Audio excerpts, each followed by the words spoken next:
आनन्दः प्राणायामेन योगः आत्मवस्त्रः तत्त्वकरे कन्यं वर्गो देवस्य धीमहि धियायानन्ददायात्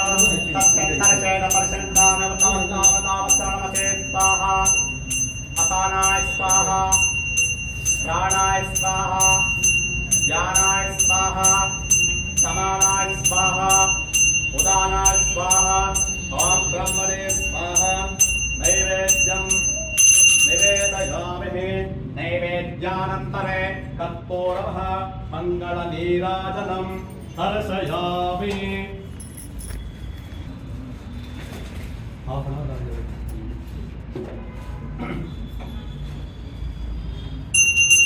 ओम